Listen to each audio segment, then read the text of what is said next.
సరే ఏంటి అసలు సుగాలి ప్రీతికి న్యాయం జరగాలంటే ఏం చేయాలి? సుగాలి ప్రీతికి నేను ఫైట్ చేయడం వల్ల ఇప్పటివరకు న్యాయం జరిగింది, 5 ఎకరాల భూమి వచ్చింది, 5 సెంట్ల స్థలం వచ్చింది, 2 ఉద్యోగాలు వచ్చాయి, ఇవి పవన్ కళ్యాణ్ గారు మాట్లాడుతున్నారు. పవన్ పాయింట్ ఆఫ్ వ్యూలో చూస్తే పవన్ ఏం చేయాల్సి ఉంది, ఏం చేయకుండా తప్పించుకుంటున్నారు? అంటే ఈ కేసులో బాధితులకు న్యాయం జరగాలి అంటే ఫస్ట్ ఆఫ్ ఆల్ ఇది పొలిటికల్ ఫ్రేమ్లో నుంచి బయటకు రావాలి సార్. మీరు ఇందాక ఇంట్రడక్షన్లో ఒక మాట చెప్పారు, సగటు రాజకీయ నాయకుడు కంటే పవన్ కళ్యాణ్ గారు దీన్ని రాజకీయాలకి వాడారు అని. అసలు పవన్ కళ్యాణ్ అయినటువంటి వ్యక్తి ఈ కేసులో కనుక ఇన్వాల్వ్ అవ్వకుండా ఉన్నట్టయితే ఈ పార్టీకి బాధితులకు న్యాయం జరిగేది.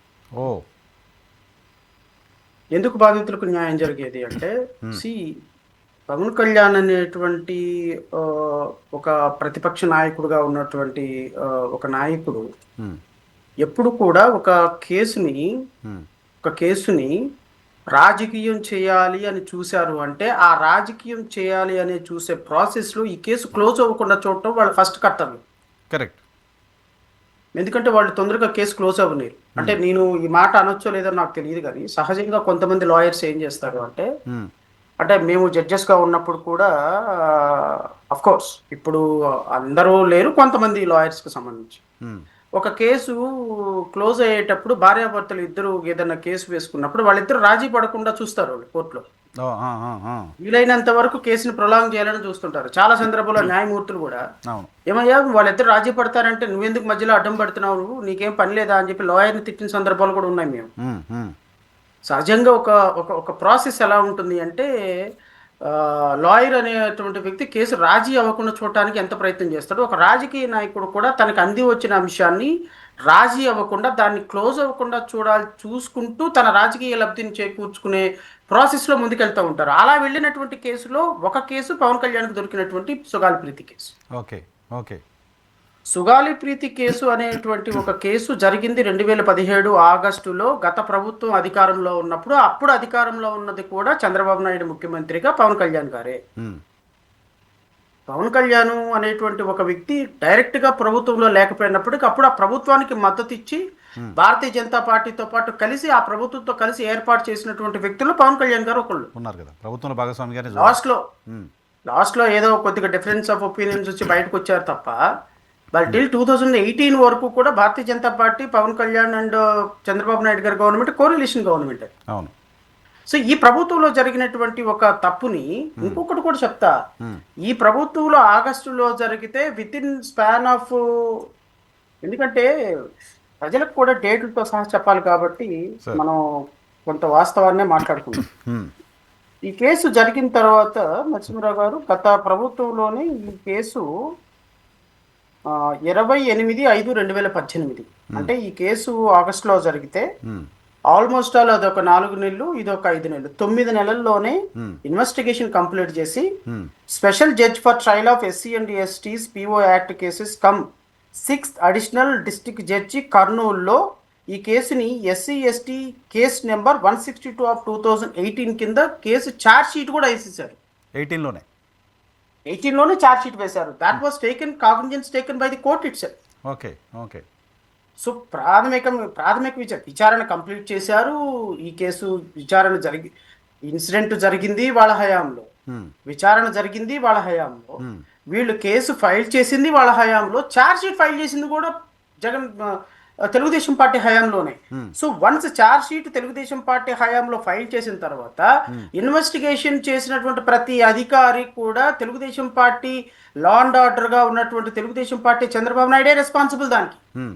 అంతే కదా. ఎందుకంటే మీ ప్రభుత్వంలో ఛార్జ్ షీట్ ఫైల్ చేసిన తర్వాత జగన్మోహన్ రెడ్డి వచ్చి దాన్ని ఓపెన్ చేసే ప్రయత్నం చేయలేదని ఎలిగేషన్ చేయకూడదు. బికాస్ నీ కేసు ఇది జరిగింది కూటమి ప్రభుత్వంలో. ఇన్సిడెంట్ ఛార్జ్ షీట్ ఫైల్ చేసింది కూటమి ప్రభుత్వంలో. తప్పు చేసి ఉంటే పోలీస్ ఆఫీసర్స్ నిందితులకు కొమ్ము కాసి ఉంటే, నేను పవన్ కళ్యాణ్ గారు మాట్లాడిన అంశాల గురించే మాట్లాడుతున్నాను. పవన్ కళ్యాణ్ గారు ఈ రోజు DNA మారిపోయింది, ఇన్వెస్టిగేషన్ తప్పు జరిగిపోయింది అంటే ఇన్వెస్టిగేషన్ కంప్లీట్ అయింది నీ టైంలో కదా. తెలుగుదేశం పార్టీ హయాంలో ఛార్జ్ షీట్ నెంబర్ అయింది, సాక్షుల విచారణ జరిగింది మీ సమయంలో. నువ్వు తప్పు పడితే చంద్రబాబు నాయుడు తప్పు పట్టాలి. ఆ రోజున నిందితులందరూ ఉన్నది తెలుగుదేశం పార్టీలో. తెలుగుదేశం పార్టీలో వాళ్ళు చాలా కీలకమైనటువంటి వ్యక్తులుగా ఉన్నారు కర్నూలు జిల్లాలో. సో ఈ రోజు నువ్వు మాట్లాడిన ప్రతి మాటకి బాధ్యత వహించాల్సింది చంద్రబాబు నాయుడు. నువ్వు ఏ పోలీస్ ఆఫీసర్ని తప్పుగా పెడతావు? ఇన్వెస్టిగేషన్ కంప్లీట్ అయింది నీ చంద్రబాబు నాయుడు ముఖ్యమంత్రిగా ఉన్న సమయంలో, మీరు భాగస్వామిగా ఉన్న ప్రభుత్వంలో జరిగితే ఎవరిని మాట్లాడు? ప్రాథమికమైనటువంటి సమాచారం ఒక ఉప ముఖ్యమంత్రిగా కనీసం కామన్ సెన్స్ లేదా? నీ కర్మకి మా కర్మకి నీలాంటి ఉప ముఖ్యమంత్రి అయినాడు మా రాష్ట్రానికి. మా మా మా మా మాలాంటి వాడు మీలాంటి ఉప ముఖ్యమంత్రి అని చెప్పుకోవడానికి సిగ్గుపడుతున్న పరిస్థితులు. అరే మీరు ప్రాథమికమైనటువంటి ఉప ముఖ్యమంత్రి అంటే అంత చిన్న పోస్ట్ కాదు నరసింహరావు గారు. అరే మాలాంటి సాధారణమైన న్యాయవాదుల దగ్గర ఇంత ఇన్ఫర్మేషన్ ఉన్నప్పుడు ఒక ఉప ముఖ్యమంత్రిగా నీ దగ్గర ఎంత ఇన్ఫర్మేషన్ ఉండాలి? డెఫినెట్గా హీ హ్యాస్ టు హ్యావ్. పోనీ నీ దగ్గర ఇన్ఫర్మేషన్ లేకపోతే ఇన్ఫర్మేషన్ తీసుకొని మాట్లాడు. సో ప్రాథమికంగా పవన్ కళ్యాణ్ అనేటువంటి వ్యక్తి ఈ కేసుని తన స్వప్రయోజనాల కోసం, రాజకీయ ప్రయోజనాల కోసం వాడుకున్నారు నరసింహరావు గారు. నెంబర్ 1. నెంబర్ 2, ఈ కేసుని క్లోజ్ చేసే ఉద్దేశం పవన్ కళ్యాణ్కి లేదు. ఓకే. ఈ కేసు కనుక అప్పట్లో కనుక పవన్ కళ్యాణ్ ఎంటర్ కాకుండా ఉన్నట్టయితే ఖచ్చితంగా 2020-21లో కరోనా అయిపోయిన తర్వాత దీన్ని సీరియస్ గా వాదించేవాడు. ఆ రోజే సిబిఐకి వెళ్ళిపోయేది. అప్పుడు రాష్ట్ర ప్రభుత్వం కూడా కమిటెడ్ గా ఉంది. రాష్ట్ర ప్రభుత్వం కూడా జీవో ఇచ్చింది. ఆ జీవో ద్వారా ఈ కేసు సిబిఐకి వెళ్ళింది. ఇచ్చిన జీవోలో ఒక చిన్న క్రైమ్ నెంబర్ మెన్షన్ చేయలేదు కాబట్టి మళ్ళీ రివైజ్డ్ జీవో ఇచ్చారు. ఆ రివైజ్డ్ జీవో కూడా కేంద్ర ప్రభుత్వానికి ఇమ్మీడియట్ గా ఫార్వర్డ్ అయింది. బట్ సిబిఐ టేక్ ఓవర్ చేయలేదు ఇన్వెస్టిగేషన్. సిబిఐ టేక్ ఓవర్ చేయలేదు. వీళ్ళ తల్లి వెళ్ళి సుగాలి ప్రీతి వాళ్ళ మదర్ వెళ్ళిపోయి సిబిఐ డైరెక్టర్ని కలిసింది. సెంట్రల్ గవర్నమెంట్ లో అన్ని హోమ్ డిపార్ట్మెంట్ ని కలిసింది. సో అప్పుడు ఆ సందర్భంలో నేను హోమ్ డిపార్ట్మెంట్ ప్రిన్సిపల్ సెక్రటరీతో మాట్లాడాను. ఆమె అక్కడికి వెళ్ళి కలిసిన తర్వాత అక్కడి నుంచి ఫోన్ చేసింది, నేను మాట్లాడాను.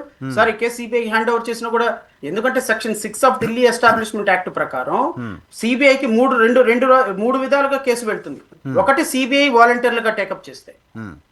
నెంబర్ 2 సెక్షన్ 6 ప్రకారం రాష్ట్ర ప్రభుత్వాలు రికమెండ్ చేస్తాయి. Number 3 high court or supreme court under 226 under 32 of Indian constitution ప్రకారం ఆర్డర్ చేస్తాయి. ఈ 3 కేసెస్ లో సిబిఐ ఇన్వెస్టిగేషన్ చేయాలి. నెంబర్ 2 రాష్ట్ర ప్రభుత్వం రిక్వెస్ట్ కాదు, it is virtue of GO. Section 6 ప్రకారం రాష్ట్ర ప్రభుత్వం సిబిఐని అధికారికంగా అడిగింది. మీరు ఇంతకు ముందు మాట్లాడిన దాంట్లో ఉత్తర్వులు సిబిఐకి లేఖ రాశారన్నారు. సిబిఐకి లేఖ రాయటం కాదు, by virtue of section 6 of Delhi establishment act సిబిఐని అధికారికంగా జీవో ద్వారా ఉత్తర్వులు ఇచ్చింది. So CBI cannot go back now. CBI investigation 3 పద్ధతుల్లో జరుగుతుంది. నేను మళ్ళీ చెప్తా. కేంద్ర ప్రభుత్వం ఆదేశిస్తే, రాష్ట్ర ప్రభుత్వం ఆదేశిస్తే, సుప్రీంకోర్టు హైకోర్టు ఆదేశిస్తే. అరే 2వ చాప్టర్ ప్రకారం నేను రాష్ట్ర ప్రభుత్వం ఆదేశించింది సిబిఐని చేయమని. సిబిఐని చేయమని ఇచ్చిన కేసులో ఆ రోజు కనుక పవన్ కళ్యాణ్ అనేటువంటి వ్యక్తి దీన్ని రాజకీయం చేయకపోయినట్టయితే సిబిఐకి వెళ్ళిపోయేది కేసు. అనవసరంగా ఇతను ఇన్వాల్వ్ అయ్యి ఈ కేసులో నాలాంటి వాడిని జెన్యూన్ గా ఫైట్ చేసేటువంటి వ్యక్తిని పక్కన పడేయించే, సహజంగా పవన్ కళ్యాణ్ లాంటి వ్యక్తి వెళ్ళిపోయి నేను నీకు న్యాయం చేస్తాను, ఇదిగో నాకు 2 లక్షల మంది ఉన్నారు, 2 లక్షల మంది జనాభా ఉన్నారు, ఇదిగో నేను అది చేయగలుగుతాను ఇది చేయగలుగుతాను. సహజంగా బాధితులకు ఎవరికైనా నమ్మకం కలుగుతుంది. జడా శ్రావణ్ కుమార్ ఎవరండి? జడా శ్రావణ్ కుమార్ ఒక సాధారణమైన న్యాయమూర్తి, ఒక చిన్న పదవికి రిజైన్ చేసి వచ్చి లాయర్గా ఉన్నాడు. జడా శ్రావణ్ కుమార్ ఆయనకి ఎవరున్నారు, డబ్బులు ఉన్నాయా లేవా, మంది మార్పులో ఉందా లేదో తెలియదు.